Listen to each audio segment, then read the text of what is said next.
Okay, I think it's time to start. So our seminar speaker today is Javier Piqueras. Javier did the PhD at the Centro de Astrobiología in Madrid under the supervision of Luis Colina and Santiago Arribas. He finished a few months ago, and now he's a postdoc there. The thesis was about the study of LIRGs and ULIRGs in the local universe, and today he is going to present the results of the thesis and maybe some new prospects that you have for the future. Okay, so thank you. Thank you very much, Christina, for the introduction and also for the invitation and give me the opportunity to talk to you today. As you said, I will give you a general perspective of my work in nearby luminous and ultraluminous infrared galaxies using integral field spectroscopy in the near infrared with SINFONI. This is the overview of my talk. First of all, introduction to put into a general context. This study of local LIRGs and ULIRGs in our understanding of the galaxy evolution, and just a very brief description of the sample. After that, the main part of the talk would be about the spatially-resolved analysis of the interstellar medium using this near-infrared data. I will focus mainly in the excitation and ionization mechanisms of the interstellar medium, and after that, some recent results about the star formation at different spatial scales, from the kiloparsec scales of the emission line maps to the integrated measurements. And just after that, some results about the study of individual star-forming clumps in LIRGs and ULIRGs. So, most of us know the definition of what a luminous and ultraluminous infrared galaxy is. Are those objects with integrated infrared luminosity between 8 microns and 1000 micron. Between these ranges, we have a LIRG when we have an infrared luminosity between 10 to the 11 to 10 to the 12, and one order of magnitude higher for a ULIRG. From the very beginning, almost since their discovery, it was proposed that this excess of their infrared luminosity could be explained as the outburst from reprocessed radiation from dust. We have an inner power source that illuminates the dust, and then all this energy is re-radiated in longer wavelengths. There are many studies that explain, well, that propose this as a power source for this energy, either extreme star formation, AGN activity, or a combination of both. This is here we can see. Well, yeah, I can not use the cursor. So we see here in this figure that there is an increasing contribution of AGN. There could be a mixture of both star formation and AGN, but it seems to be increasing contribution of AGN activity at the higher luminosity range of the ULIRG regime. We can see here that this is the fraction of Sifferts 1 and 2, here in orange and yellow, and in different luminosity bands. We can see here that the most luminous objects have a higher fraction of AGNs.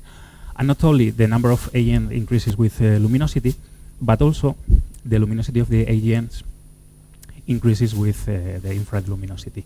Here's a similar plot. We see different luminosity bands, and here in magenta, and we see that there is a very high fraction of very luminous AGNs, where the volumetric luminosity of the AGN is around 0.25 of the total integrated infrared luminosity of the galaxy.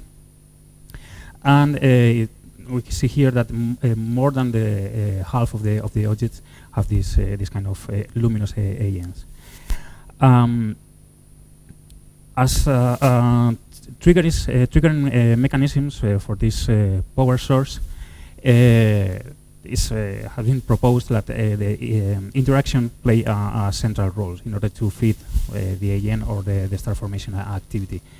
We see here that in the high luminosity regime, in around 10 to the 12 solar luminosities, we see that is almost all the object or a significant fraction of objects are mergers, either major mergers or minor mergers, whereas the LIRG regime around 10 to the 11 is mainly occupied by spiral galaxies. So we know that LIRGs and ULIRGs play a central role in our understanding of galaxy evolution. They are responsible of around half of the stars that are formed beyond redshift 2, more or less. This is a figure from McNally et al. 2013. We see here the contribution of ULIRGs in red and the contribution of LIRGs here in yellow to the star formation rate volume density as a function of the redshift. We see here that around redshift 2, the dominant contribution to the star formation comes from ULIRGs. And the ULIRGs not only are responsible of this high number of stars that are formed at redshift 2, but also they seem to be forming this star at a higher rate than normal galaxies. This is a very well known plot. It's the main sequence of the star-forming galaxies, and ULIRGs occupy around this above main sequence area of the plot. So they seem to be forming a star at a very high rate. It is not clear if there is a bimodality in the way they form stars, or if they are a particularly gas-rich object. This is something that we still is not clear.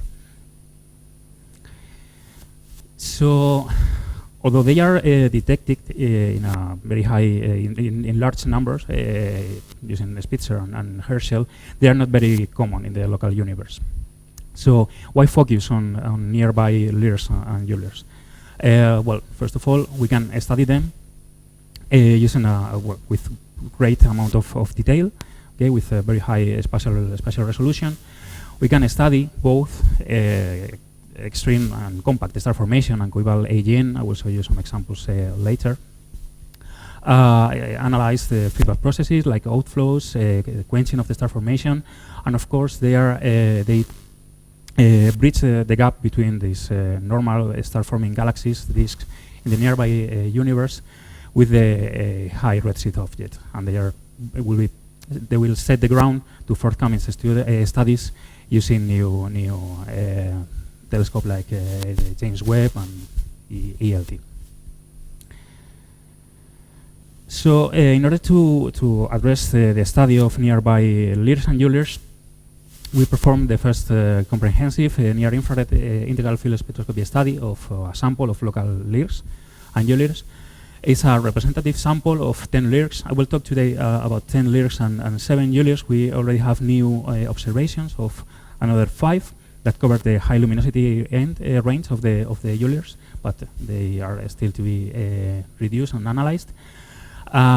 They cover almost all the LIRG and ULIRG regime with different morphological types, from spirals, interacting galaxies, with intense star formation, aging activity. So it's a representative sample of these objects. They are a part of a larger sample of LIRGs and ULIRGs observed with different integral field facilities like VMOS or PMAS and Integral. Our observations were made in the H and K band with SINFONI, the integral field unit, the near-infrared integral field unit at the VLT.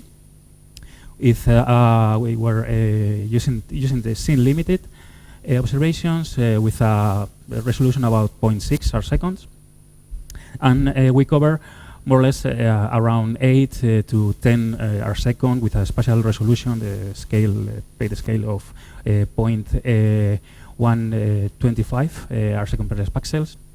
LIRGs were observed in both bands, in the H and K band, and we can sample around the central 3-4 kiloparsec, more or less, of these objects with a spatial resolution about 200 parsecs, more or less. On the other hand, ULIRGs were observed in the K band. We cover a wider or a larger field of view in terms of the physical scales of these sources, of around 12 kiloparsec with a spatial resolution of a little bit less of 1 kiloparsec. This is our sample. In the top we have the LIRGs, and the ULIRGs are in the bottom.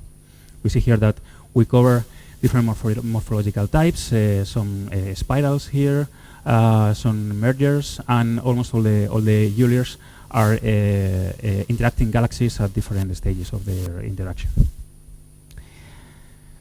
So I will go now to the main part of the talk, is the analysis and the study of the interstellar medium using this infrared, near-infrared integral field data.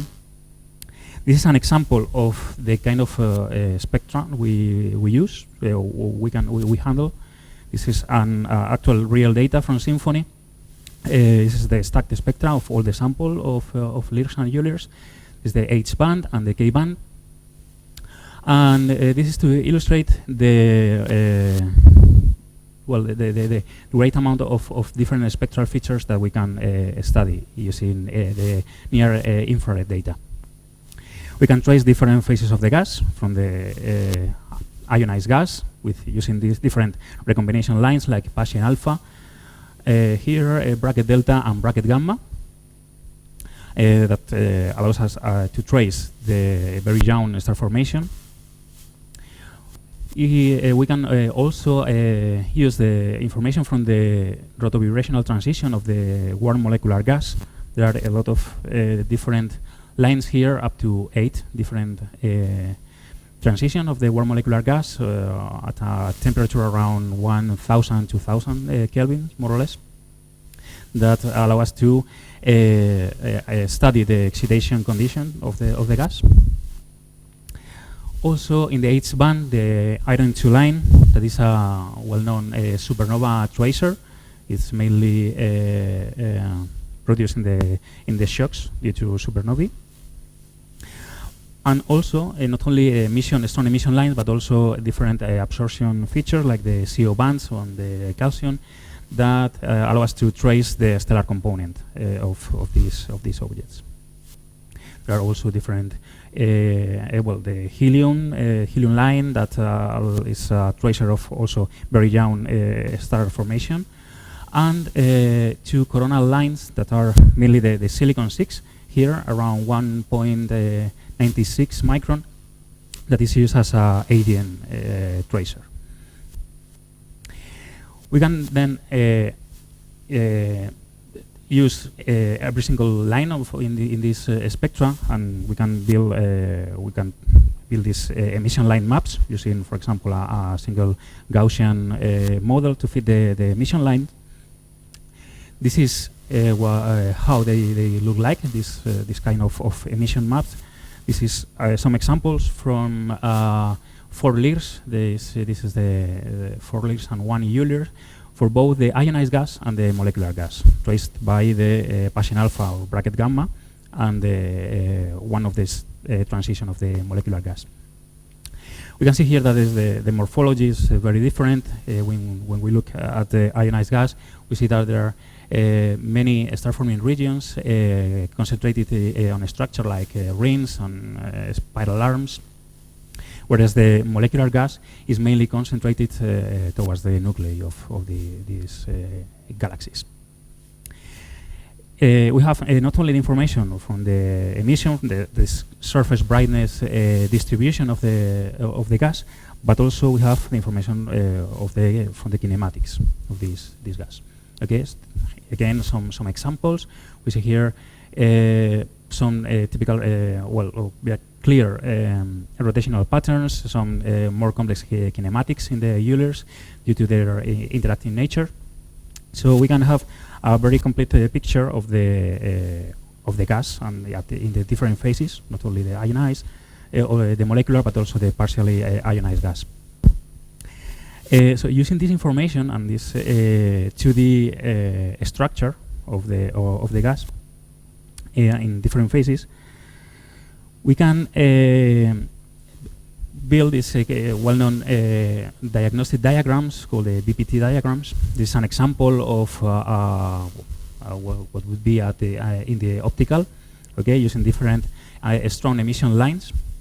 We can define and identify and separate different heating mechanisms of the gas from like star formation or AGN, and we can do the same.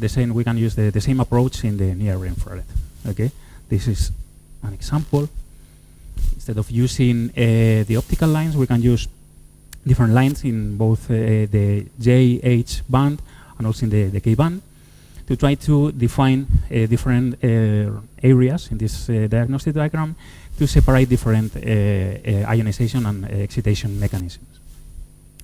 We usually use here the H2, the 10S1 transition of the molecular hydrogen, normalized by the bracket gamma. And here in the y-axis is usually used the iron 2 line either at the J band or the H band. And usually it's also normalized by some ionized gas tracer like Paschen Vita or again bracket gamma. So here we see that we can using integrated measurements of different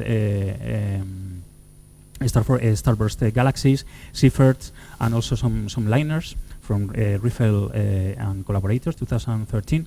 And we can identify some regions where most of the star-forming galaxies are located, and also the same with the AGN. Now with this integral field data, we can go a step further. Instead of using these integrated measurements, we have the spatial distribution of the gas. We can use these emission line maps, and we can identify using these the different phases of the interstellar medium regions that are mainly star-forming regions, also regions that are dominated by AGN or supernovae.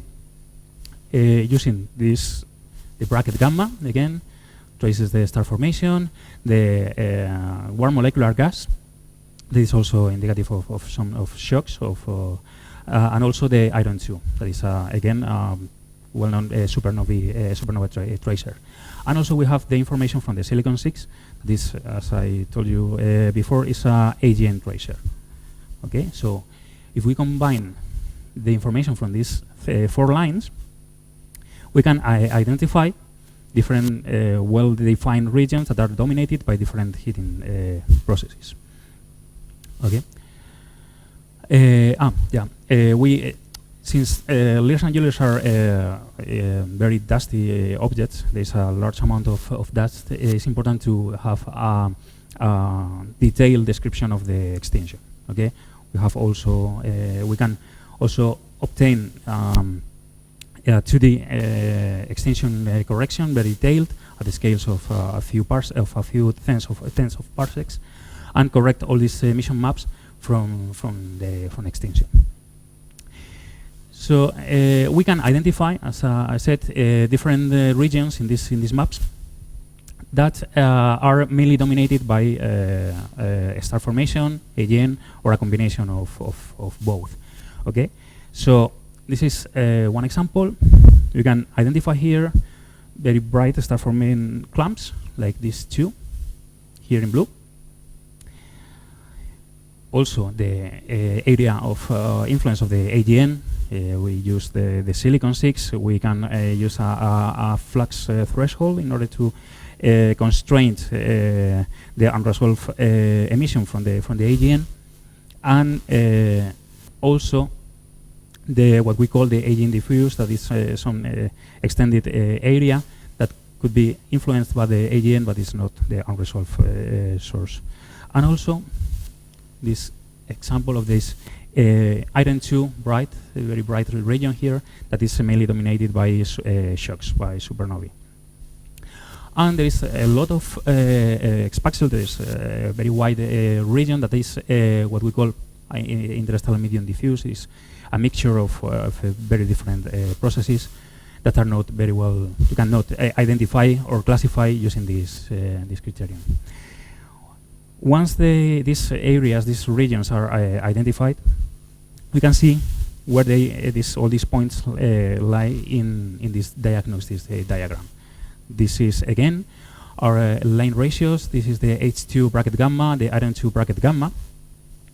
And we can see that the different regions, the star formation and AGN, occupy different regions at different places in this diagnostic diagram. This is the star formation again, the compact AGN here, AGN diffuse, the supernovae dominated, somewhere here, okay, and a lot of white points here that traces this interstellar medium diffuse that is that are spread all over the diagram. So this is an example. We use three LIRGs as a prototype. One for a pure AGN, another one for a typical starburst, and the last one that is a composite where we have both AGN and star formation activity. Identify these high surface brightness regions that occupy very well defined areas in this diagnostic diagram, and combine all the information from the individual spectrals to build a general BPT, near infrared BPT diagram. This is the result. Those are the contour of all the spectrals.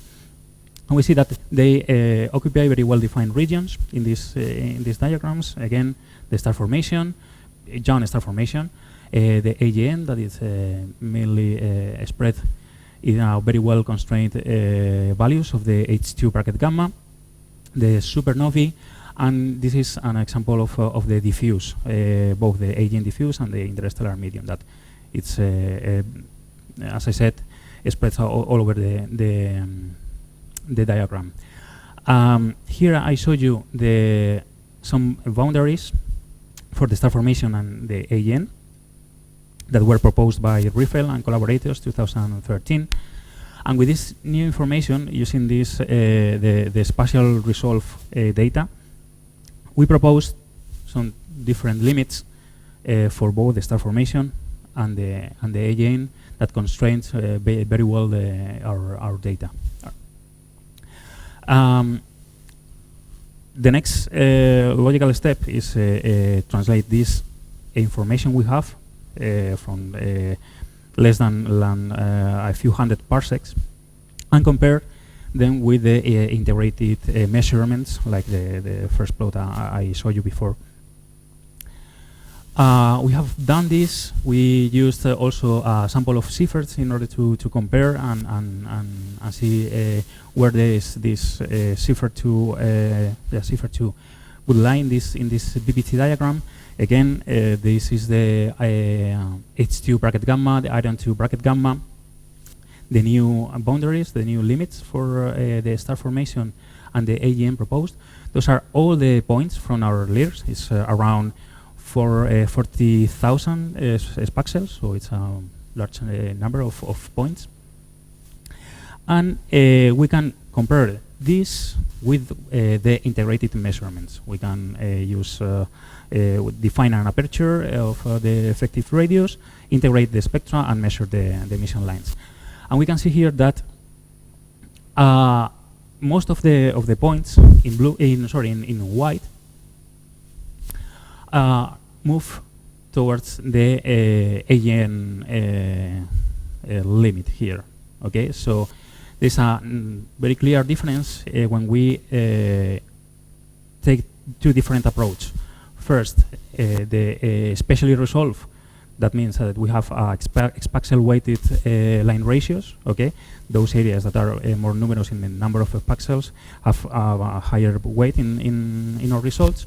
And the integrated approach, or what we call the flux-weighted line ratios, that takes into account that usually the AGN and the star formation are the regions that are very they have a very high brightness surface density. Okay, this is very important, in particular in LIRGs, because they have a very clumpy structure, and when we use one approach or the other, we may have different results. And also, it has a very clear implication at high redshift studies, where we only have the integrated data. So these are my conclusions for this first part. We have H and K-band symphony observation of local LIRGs and ULIRGs.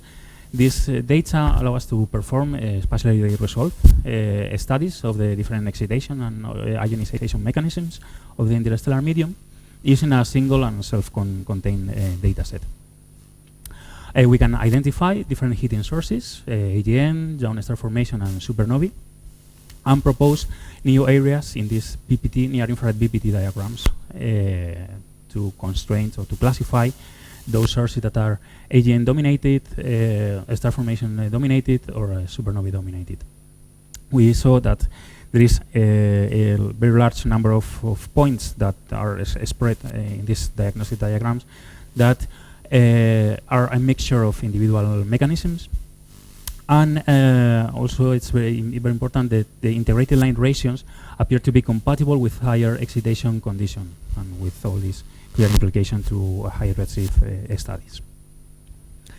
So now I will also like to show you some recent results on the star formation. I have done a very brief description of our work in the focuses on the gas. We can also use these Paschen alpha and bracket gamma lines in order to trace the very recent and young star formation activity in these LIRGs and ULIRGs.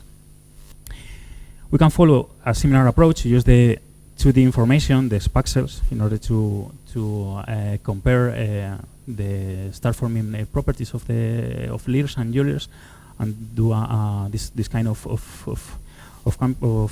analysis. This is the distribution of the observed and the corrected, extinction-corrected star formation rate surface density in both subsamples, in LIRGs and ULIRGs. We can take all the spaxels for each subsample of galaxies, put them together, and see if there is some differences from the statistical point of view. When we take into account all the spaxels and we are constrained to the same physical scales, okay, around the innermost 3 kiloparsecs in LIRGs and ULIRGs, we see that there are some differences. ULIRGs seems to have a little bit higher star formation rate surface density than LIRGs. We can also not only use this spaxel by spaxel information, but we can also do integrated analysis like this and compare the integrated properties of our galaxies with different near-infrared and optical tracers. I will go very quickly over this. Those are some examples when we compare the star formation rate, derived from the Paschen alpha, from the near-infrared data, with the optical H-alpha, the mid-infrared 24 microns, and the total infrared luminosity.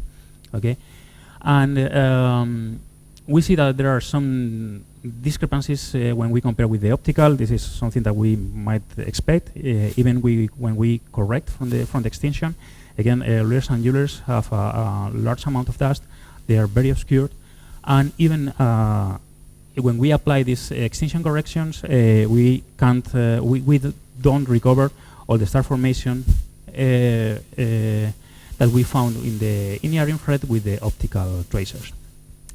This effect is also seen when we move to longer wavelengths. In this case, we see that even with the near infrared, the passing alpha corrected from extinction, there is some deficit here of the star formation that we can trace using these lines, and also with the total integrated infrared luminosity. But again, we can use this spatial by spatial approach, the integrated approach, and something that is in between. We can identify individual star-forming clumps in our galaxies and do a detailed analysis of them individually. Okay, this is an example of the bracket gamma and passing alpha maps, again tracing the young star formation, and where we have identified individual star-forming regions like this, okay, in the spiral arms and circumnuclear disks. We have a total of around 95 individual clumps, and we can characterize them in terms of their size, the radius here, and their luminosity. Those are some distribution in blue LIRGs, in green ULIRGs of the radius. On the left, in the center, the luminosity distribution, the passing alpha luminosity, and the star formation rate surface density distribution. Okay, we have regions that is in the LIRGs that span from the 60 parsecs up to 1.5 kiloparsecs in the ULIRGs. With luminosities, those are extinction-corrected luminosities from 10 to the 5 to 10 to the 8 solar luminosities. That yield star formation rates, the surface density from around 0.1 to almost 100 solar masses per year and per kiloparsec, square kiloparsec.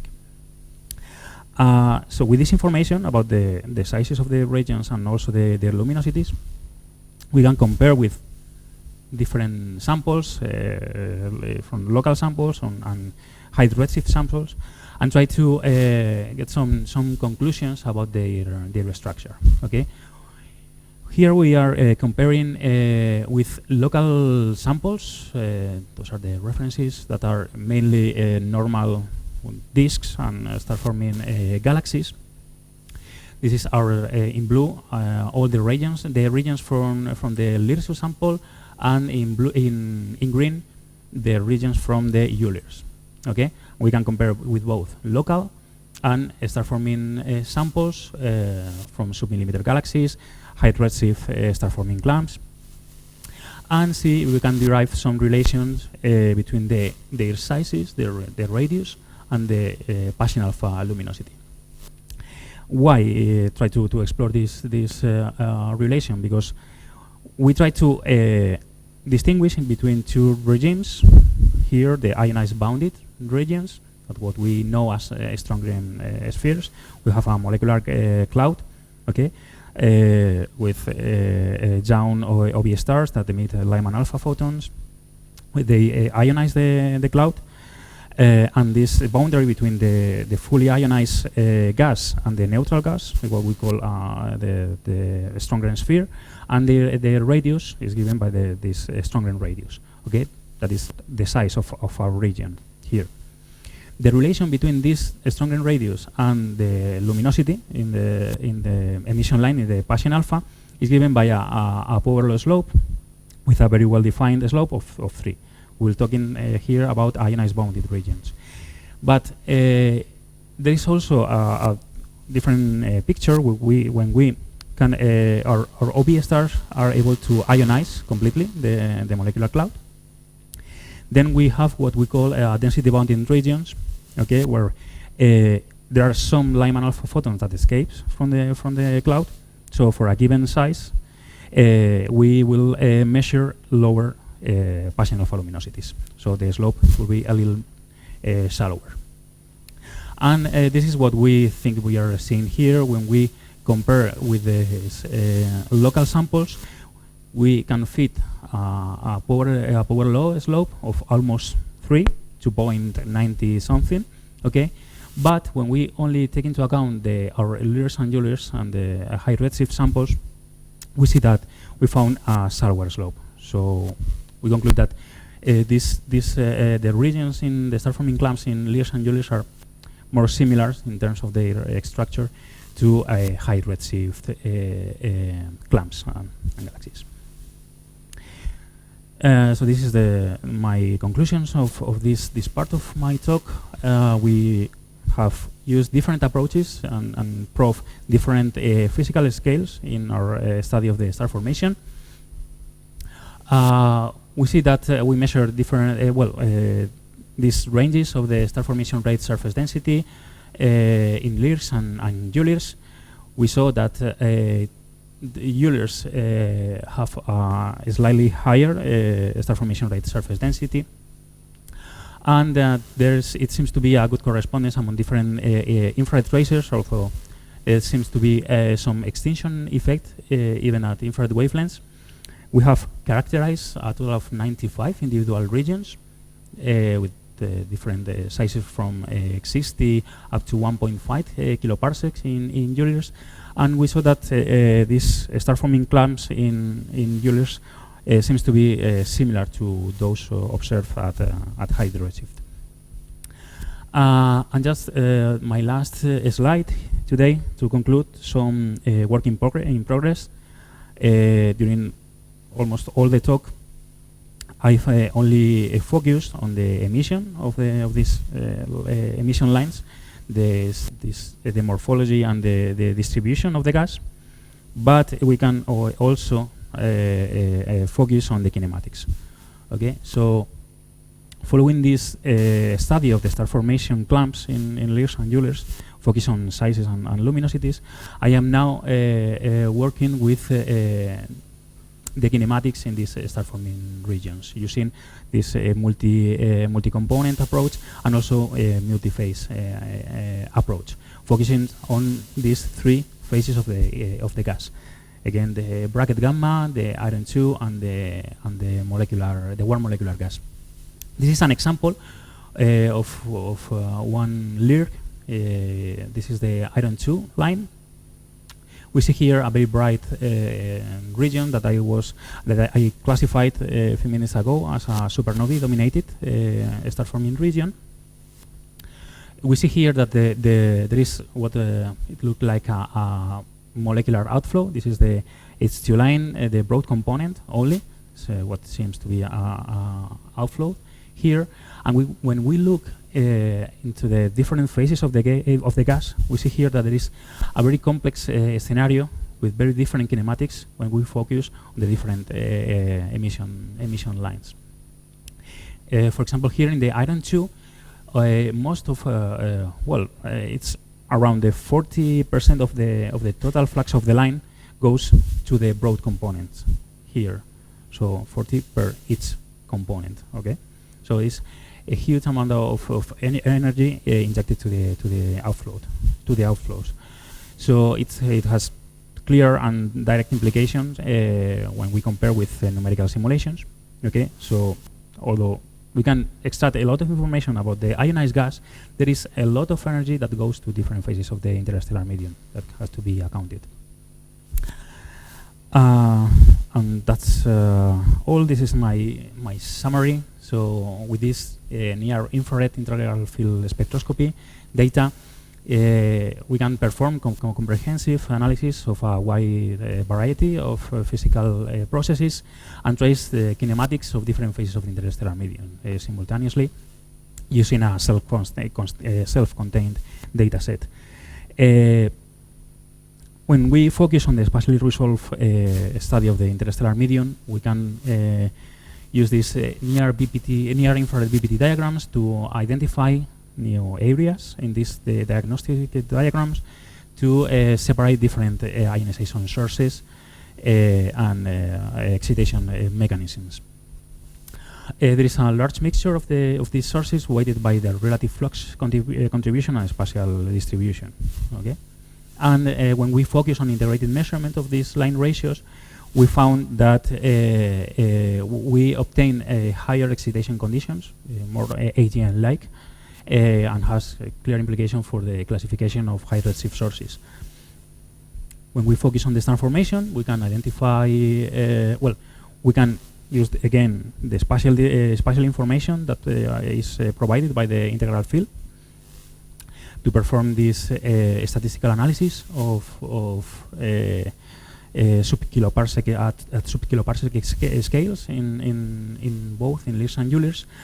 We found that even at near infrared wavelengths, we are still affected by extinction.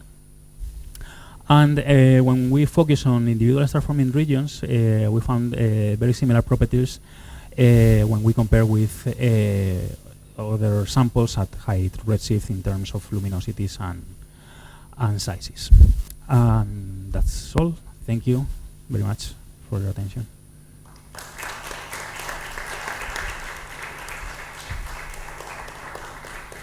Thank you. Questions?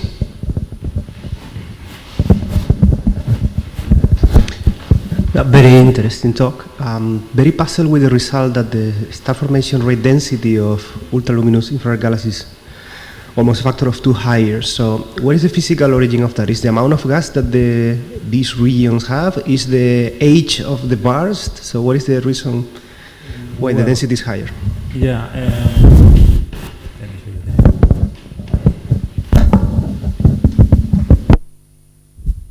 Here we are tracing different, not only different spatial scales. Okay, we have to compare because there's a very limited field of view in SINFONI, so we sample different spatial scales in both LIRGs and ULIRGs, and also with different spatial resolution. Again, in the case of LIRGs, we sample more or less scales of a few hundred parsecs, whereas in ULIRGs, it's a factor of 5 or even 6. So, although there seems to be a trend, is slightly higher, a factor of 2, there could be also some resolution effects. So with this dataset, it's difficult to the area, no? So this should be gone. Yeah, but again, with these objects, we have to take into account that they show a very clumpy structure of dust. So there are some. Actually, we have explored this possibility that there could be some. It should not be the other way around. So I mean, if you go into more details, you catch the densest clumps, and the star formation should be higher. So yeah. So everything looks like it's the opposite. So do you have a? So my question to you is that, can you measure the amount of gas that is available? And second, do you have any hint of the age of the bars? So are you catching the bars at the beginning, at the end? So the age of the burst. The age. Okay. So well, first of all, about the amount of gas, we have now ALMA data, so we will be able to explore this question in now with the new ALMA data coming. And about the ages, it's difficult to constrain the ages using this near infrared. First of all, because we only have H and K band. Okay, so we will need almost a G band in order to do a detailed or more or less reliable stellar population analysis, and also the integral field spectroscopy.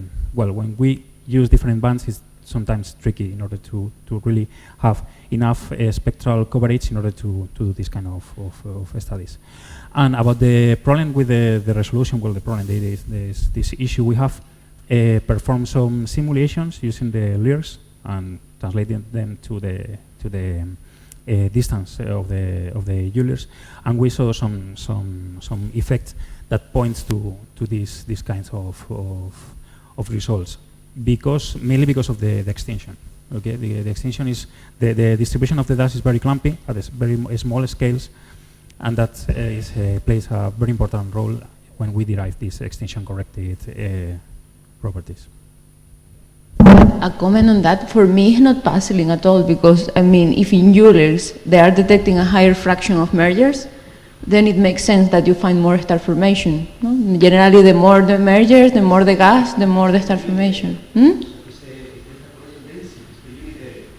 Anyway, you have more gas because of the mergers. Yeah, but we have no exact information about the amount of gas. And but in principle, this is what you would expect. Yeah, you would right? expect that.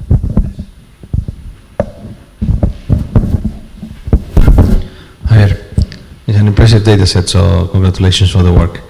Now, in the first part of the presentation, you showed us you summarized the kind of excitation mechanisms you expect for these galaxies. You talk about AGN, star formation, and supernovae. Mm-hmm. But in such messy systems, I would expect a lot of shocks. Can you tell us something about shocks and where they fall in these diagnostic diagrams? Because I guess there must be some level of confusion there. Okay, shocks. We can trace shocks using the Iron 2 line. Okay, it's mainly supernovae shocks, and also the molecular gas could be excited by shocks. But in this case, most of the let me show you the.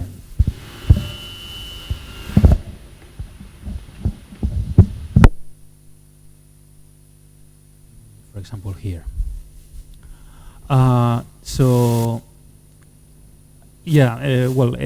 As you know, the molecular gas could be excited by two, X-rays, shocks, and also evolved stellar population. So, in order to distinguish between the different excitation mechanisms, you need to look into different transitions and try to build these excitation diagrams. And sometimes it's difficult with this because you need a very high signal to noise in very different transitions. So it's difficult to distinguish between that. So what we try to focus is on this Iron 2 line that is is mainly only ionized by shocks in supernovae, and try to only focus on this very well defined and regions that we can identify very clear in these maps. There could be some other low velocity shocks, okay, that are not we are not sensitive to in order to prove them, but yeah, it could be. We are trying to do this study using different transition of the molecular gas in order to separate possible contribution from evolved stellar populations, low velocity shocks, but we don't have enough signal to noise to do this kind of bidimensional studies. And so, but yeah, you're right. Thank you. I would like to come back to the point of the star formation rate, because I think that in your clamps you still do not resolve. I mean, you talk about clamp, but one of these clamps might contain plenty of clusters. So when you do this type of star formation rate, it might be even higher the values you are going to get, but I think a suggestion would be that you compare with nearby starbursts where we resolve the clusters, and we have a very good prototype like NGC253 is the starburst prototype. There we resolve each individual cluster. In a region of 300 parsecs, you might have like 100 individual stellar clusters separated and plenty of space in between. So there you can sum up, let's take this object as a prototype, NGC, for example, 253 or others where you resolve, sum it together and then see how many of these starbursts of NGC 253 need to reproduce that. I would suggest that maybe this is a careful way to estimate the star formation rate, because you are not resolving, probably, I suppose. Yeah, yes. I mean, in particular in ULIRGs, I would say yes. Probably most of them are resolved. We don't know if we are summing up different star formation regions there. I would say that in the LIRGs sample, most of them are well resolved. Although, of course, if you look into the extreme detail, you will always be able to resolve individual clouds. But also, I think we have to take into account that we are talking about LIRGs and ULIRGs that show extreme conditions about the star formation. It's not straightforward to compare with normal starburst galaxies or disks. And now with the ALMA data, we will be able to try to peer a little bit more into the smaller scales less than a few tenths of parsecs. We can identify individual clouds, mainly not in the emission of the gas, but on the kinematics. You can try to resolve in that way, but yeah, I think it. So the point is that linear by might not be actually converted from farther away, versus farther versus. So the nearby is the one we know next to the source. So at least as a first step, I would see whether we can, with what we can nearby, putting them together would be able to. Yes, I agree completely. I mean, that's the. Yeah, that's the main motivation of all this work, to try to understand all these nearby objects in order to be able to understand the high redshift sources. But yes, it will be very useful to have this kind of data sets for very nearby galaxies and to directly be able to compare with this. Okay, so related to the same question, so I was wondering how is your size distribution or your size measurement is affected by the spatial resolution? Because you mentioned that the spatial resolution that you have is something like 0.9 kiloparsec, but then the sizes that you measured was something between 60 parsec and something. No, you have to, well, there's a difference between the LIRGs and the ULIRGs. We sample the innermost 3 kiloparsec with a spatial resolution about 0.2 kiloparsec, around full width half maximum. Okay, and the ULIRGs are we sample around the 12 inner kiloparsecs with a spatial resolution of 0.9 kiloparsec, again full width half maximum. This is our PSF. Okay. I didn't mention how we measure the sizes of the regions. We use two methods. The effective radius, okay, we all know how it works. We measure the total luminosity of the clamp, and then you calculate the half-light radius, okay? And also we have fit Gaussian, bidimensional Gaussian to the individual regions, to obtain what we call what is called the core radius. Okay, so this size is what we use in order to perform this kind of studies. I see. Okay. So the next question, if I may. So finally, what's your suggestion for the star formation rate? Which is ideal? Is it TIR as the ideal star formation tracer of the ULIRG and LIRG galaxies? The total infrared emission. Is it the ideal tracer that you suggest, or is it near infrared star formation that you suggest? Which one is the best? That's a good question, and I don't know. I mean, last week I was in Crete in a conference about star formation, and I have I end up with one conclusion, that it depends on the source you are studying. Okay, you should use a different star formation rate tracer. When for example, you look to high redshift submillimeter galaxies or nearby galaxies, or ULIRGs or LIRGs, because of the different amount of dust and also the dust to gas ratio. So I think the best answer would be it depends on the object. Yeah. Okay, thank you. More questions? Okay. Yes, Christina. Not a question, but because I didn't say it at the beginning, Javier will be here until Thursday evening, and he's sitting in my office at the moment above the cafeteria, and as you can see, he's an expert reducing and working with SINFONI data, so if you are interested, he will be here until Thursday. Okay, let's thank the speaker again.